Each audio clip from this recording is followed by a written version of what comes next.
আসসালামু আলাইকুম রহমতুল্লাহ। আজ এই ভিডিওটা রেকর্ড করা হচ্ছে 9 ফেব্রুয়ারি, তার মানে আজ থেকে কিছুদিন যাবৎ পরে আমরা যেটাকে চিনি 14 ফেব্রুয়ারি বিশ্ব ভালোবাসা দিবস, পাশ্চাত্যে ছড়িয়ে দেয় এক নোংরা সংস্কৃতি। এই 14 ফেব্রুয়ারি দিবসকে আমরা ভালোবাসা দিবস না বলে যদি এটাকে আমরা বিশ্ব গণধর্ষণ দিবস বলি অথবা বিশ্ব বেহায়াপনা দিবস বলি, তাতেও কম হয়ে যাবে। এই ভালোবাসা দিবস ইসলামে এর কোনো স্থান নেই এবং এর কোনো প্রমাণ দলিলাদি কিচ্ছু নেই, বরং এই ভালোবাসা দিবসের উৎস হিসাবে যেটা পাওয়া গেছে তা খুব ভয়ঙ্কর এবং জঘন্য এক ইতিহাস। ভালোবাসা দিবস উপলক্ষে পাশ্চাত্য আমাদের মাঝখানে কিছু বীজ ছড়িয়ে দিয়েছে।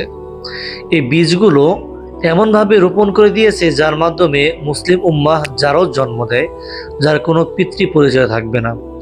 আপনি দেখবেন এই ভালোবাসা দিবসে এই বাংলার জমিনে এবং সারা পৃথিবীতে যারা যারা এই ভালোবাসা দিবসটা পালন করে, সবাই এই ভালোবাসা দিবস গ্রহণ করে না, সব কান্ট্রি এই ভালোবাসা দিবস পালন করে না। তারপরও যারা যারা এই ভালোবাসা দিবস পালন করে, সমস্ত কান্ট্রিতে দেখবেন হাজার হাজার লাখ লাখ মেয়ে গণধর্ষণের শিকার হবে, কেউ নিজ ইচ্ছায়, কেউ ইচ্ছার বাহিরে।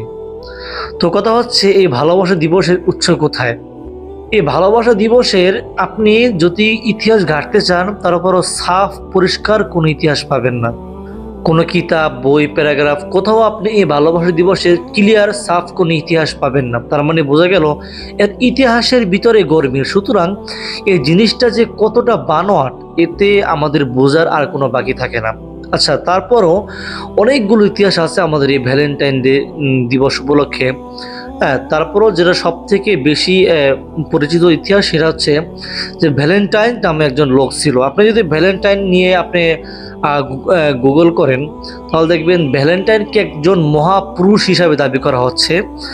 ওখানে বলা হচ্ছে যে আপনি যে কোনো জায়গায় সার্চ করে দেখতে পারেন। আপনি এই ভিডিওটা এখন দেখছেন, আপনি এখনো সার্চ করে দেখতে পারেন। গুগলে ভ্যালেন্টাইনকে এমনভাবে উপস্থাপন করা হয় যে তৎকালীন রোমান সম্রাট সেই বিবাহের বাহিরে ছিল, সেই বিবাহর পক্ষে ছিল না। কিন্তু সে বিশ্বাস করতো যে বিবাহিত সৈন্যরা ভালো মতো যুদ্ধ করতে পারে না, তারা সাংসারিকভাবে জড়িয়ে পড়ে, তাই সে বিবাহকে না বলে। ভ্যালেন্টাইন ছিল একজন খ্রিস্টান যাজক, যে কিনা বিবাহের পক্ষে ছিল। সে গোপনে গোপনে বিবাহ দেয় মানুষদেরকে এবং সে নিজেও বিবাহ করে, যার অপরাধে তৎকালীন রোমান সম্রাট তাকে কারাবন্দী করে এবং পরবর্তীতে 14 ফেব্রুয়ারি তাকে মৃত্যুদণ্ড দেওয়া হয়। এটা হচ্ছে তাদের কথিত বানোয়াট ভ্যালেন্টাইন এর ইতিহাস। তবে আপনি যদি চান, খুব সূক্ষ্মভাবে অনেক ভালো ভালো কিতাব, ইসলামিক স্কলাররা যে সমস্ত ইতিহাস লিখেছেন, তাদের ঘাটলে দেখতে পাবেন ভ্যালেন্টাইন ছিল একজন মূলত চরিত্রহীন একজন লোক ছিল, যে কিনা ছোট ছোট মেয়েদেরকে ফুসলিয়ে ফাসলিয়ে তার বিছানায় নিয়ে যেত এবং সে ধর্ষণ করত। অবশেষে তৎকালীন রোমান সম্রাট তাকে জেলে দেয়। জেলে দিলে সে জেলের একজন কারারক্ষী মেয়ে সে তাকে পছন্দ করে।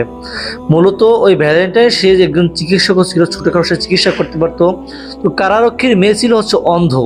সে তার নিজস্ব চিকিৎসার মাধ্যমে কারারক্ষীর মেয়েকে কিছুটা সুস্থ করে। পরবর্তীতে সেই কারারক্ষীর মেয়ের সাথেও সে জেনায় লিপ্ত হয়। এর কারণে রোমান সম্রাট তাকে এই 14 ফেব্রুয়ারিতে মৃত্যুদণ্ড দেওয়া হয়। এটা হচ্ছে ইসলামী স্কলারদের লিখিত ইতিহাস। আচ্ছা, একবার ভাবুন যে ইতিহাসটাই এতটা নোংরা, যার শুরুটাই এতটা বিচ্ছিরি, তার পরবর্তীতে জেনারেশন এগুলো কতটা বিচ্ছিরিভাবে পালন করতে পারে। এমনকি অনেক অনেক সভ্য দেশেও তারা মুসলিম না, আমি বলছি তারা মুসলিম না, তারা অমুসলিম, তবু তারা এই সংস্কৃতিকে গ্রহণ করে নাই। তারা বলছে এটা ফালতু একটা দিবস, এর মতো নষ্টামে ফালতু কোনো দিবস নাই। কিন্তু তারপরও আমরা বাঙালি জাতি এমনভাবেই বিচ্ছিরিভাবে পচে গিয়েছি, এমনভাবে আমরা নোংরার ভিতরে ডুবে গিয়েছি। এই দিনটাকে আমরা ঈদের দিন যেভাবে পালন করি, এই দিনটাকে আমাদের এইভাবে পালন করতেই হবে। অনেক আফসোসের সাথে বলতে হয়, এই দিনটাতে অনেক মুসলিম বোনেরা ধর্ষণের শিকার হবে। হ্যাঁ, নিজ ইচ্ছে হয়তো শরীর দিবে, তারপর এটা ধর্ষণ, এটা জেনার ভিতরে পড়বে। আল্লাহ পাক রব্বুল আলামিন কোরআনের ভিতরে অনেক অনেক জায়গায় বলে দিয়েছেন যে যারা বিধর্মীদের কালচার অবলম্বন করে তারা মুসলিম নন। নবী করিম সাল্লাল্লাহু আলাইহি সাল্লাম বলেন, মান তাশাব্বাহা বিকওমিন ফাহুয়া মিনহুম। মানুষ যার যেই কওমের আকৃতি গ্রহণ করে, সে যেমন যার মতো হতে চায়, সে তাদের অন্তর্ভুক্ত।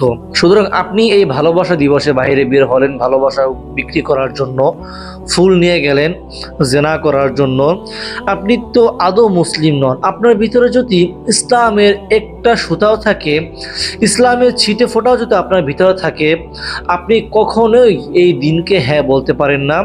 এই দিন ইসলাম এবং মুসলিম উম্মাহের শত্রু। গার্জিয়ান যারা আছেন, যারা ফাদার আছেন, তারা আপনাদের মেয়েকে অবশ্যই এই 14 ফেব্রুয়ারিতে ঘরের ভিতরে তালাবদ্ধ রাখবেন। যারা ভাই আছো, অবশ্যই তোমরা তোমাদের বোনদেরকে 14 ফেব্রুয়ারি চোখে চোখে রাখবে, নিজেদের হেফাজতে রাখবে। আল্লাহ পাক রব্বুল আলামিন আমাদের সকলকে এই পাশ্চাত্যের কালো জাল থেকে বের হওয়ার তৌফিক দান করুক।